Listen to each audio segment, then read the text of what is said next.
جی دوستو، group of 7 کی foreign ministers کی ملاقات ہو رہی ہے آج کل برطانیہ میں. آج 4 مئی ہے اور وہاں پہ جے شنکر بھی گئے ہوئے ہیں، ان کو گیسٹ کے طور پہ بلایا گیا. اور G7 کی جو سمٹ ہے وہ اگلے ماہ جون میں، میرے خیال میں 11-13 جون کو ہوگی، انگلینڈ میں کارنول ایک شہر ہے وہاں پہ. تو کل سیکرٹری اسٹیٹ جو ہیں یو ایس بلنکن نے، اینٹنی بلنکن، اور ان کے جو سیکرٹری راب ہیں برطانیہ کے، ان نے کانفرنس کی اور سیکرٹری بلنکن نے یہی کہا کہ ہم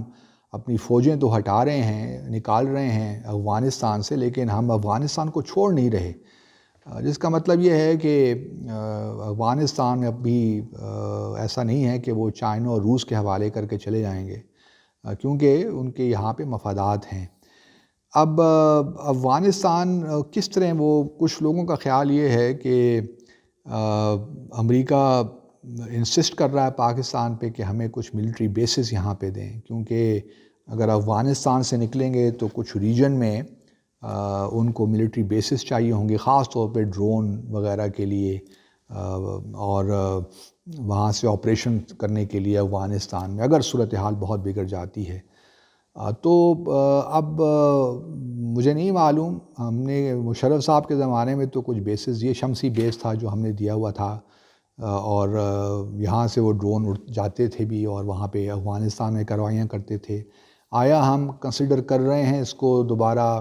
کہ نہیں؟ میرے علم میں نہیں ہے، لیکن میں سمجھتا ہوں کہ اگر ہم نے کوئی ایسا اقدام یا ایسی فیسلٹی اس وقت یو ایس کو دی تو ہمارے لیے بہت مناسب نہیں ہوگا. کیونکہ اس وقت دیکھیے نا، جو اس وقت افغانستان کے جو ہمسائے ہیں، جن کے بارڈرز ملتے ہیں، ان میں کون کون سے ممالک شامل ہیں؟ اس میں ازبکستان ہے، ترکمنستان، تاجکستان، پاکستان اور ایران.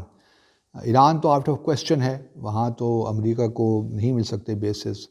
جہاں تک ازبکستان اور تاجکستان کا تعلق ہے، میں نہیں سمجھتا کہ ازبکستان اور تاجکستان کسی طور بھی بیسز دیں گے، انلیس کہ وہ، جیسا تاجکستان میں کسی زمانے میں بھارت کو کچھ بیسز مل گئے تھے، انلیس کہ یو ایس بھارت کو انوالو کرے ان چیزوں میں. کیونکہ ازبکستان اور تاجکستان شنگھائی کوآپریشن آرگنائزیشن کے ممبرز بھی ہیں، تو وہ نہیں چاہیں گے کہ کوئی ملٹری بیسز واقعی کوئی ایسے دیے جائیں. گو کہ کچھ پریزنس تو ہے یو ایس کی ان علاقوں میں بھی، لیکن اور پھر ترکمنستان کا جو معاملہ ہے وہ تو 1995 سے ایک پرماننٹ نیوٹرلٹی آبزرو کر رہا ہے، اور وہ ایک نیوٹرل اسٹیٹ ہے، تو وہ بھی میرا نہیں خیال کہ بیسس دیں گی. دوسری ایک بات سننے میں یہ بھی آ رہی ہے کہ شاید بھارت پہ بھی تھوڑا بہت ایک پریشر ہے یو ایس کا کہ مقبوضہ جموں اور کشمیر میں کچھ ملٹری پریزنس کی اجازت دی جائے. وہ بھی مجھے لگتا نہیں ہے، لیکن کیونکہ دیکھیے بھارت بھی، اس کے لیے بڑے مسائل آگے پیدا ہونے والے ہیں افغانستان کو بھی لے کر، اور پھر اس کی خواہش یہی ہے کہ فی الحال وہ ایک رکھے اپنا بیلنس.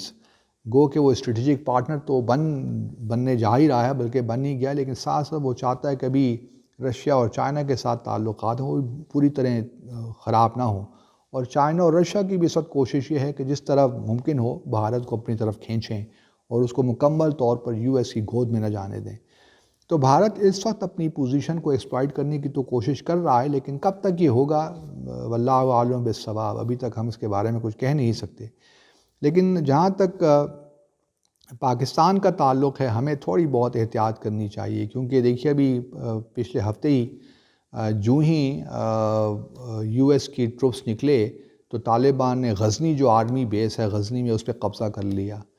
تو ہمیں کوئی ایسا اقدام نہیں کرنا چاہیے کہ ہم بالکل یوں محسوس ہو کہ ہم طالبان کے خلاف اقدامات لے رہے ہیں، یا ہم نے بالکل اشرف غنی کی حکومت کو جوائن کر لیا ہے. ہمیں ایک نیوٹرل رول پلے کرنا ہے، اور ہمیں یہ دیکھنا ہے کہ ہمارے انٹرسٹ کہاں پہ ہیں، اور پھر اسی طرح ہم نے اپنی پالیسیز کو آگے لے کر چلنا ہے.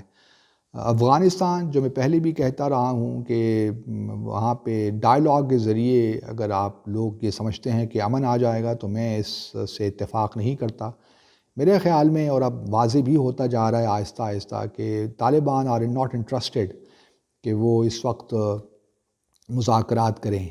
گو کہ بہت پریشر ہے ان پہ کہ وہ استنبول میں جو میٹنگ اس ماہ شاید ہونی ہے کہ وہ اس میں جائیں، لیکن ابھی تک طالبان نے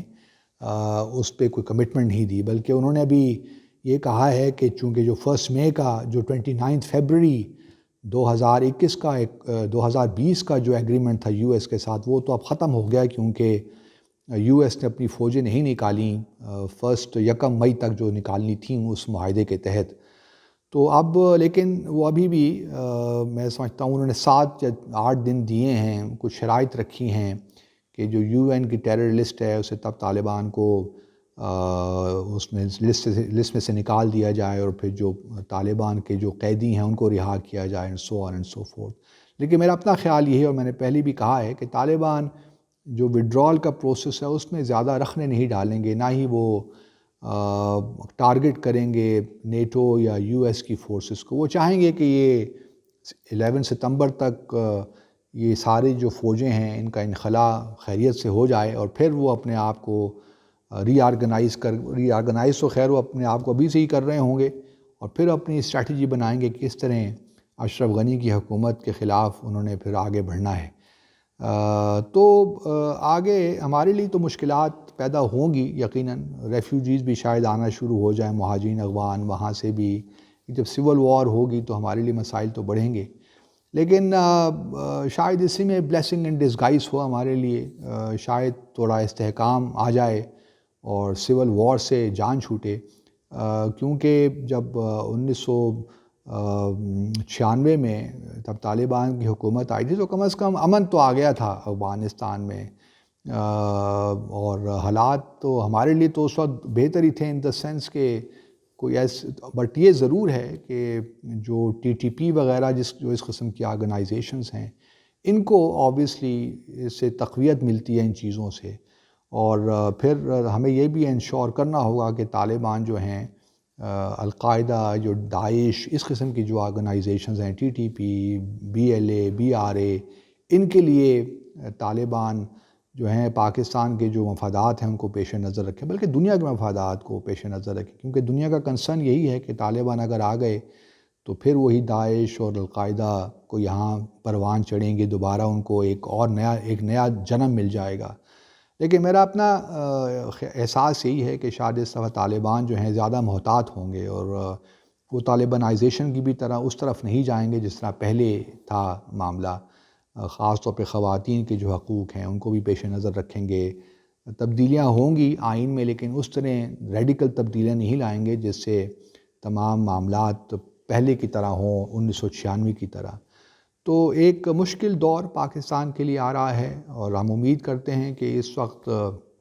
ہماری جو حکومت ہے بڑی احتیاط کے ساتھ آگے بڑھے گی، اور جہاں تک بیسس کا تعلق ہے میرا نہیں خیال کہ کوئی اچھا آئیڈیا ہے، تو اس سے ہمیں گریز ہی کرنا چاہیے. آپ سب کا بہت شکریہ.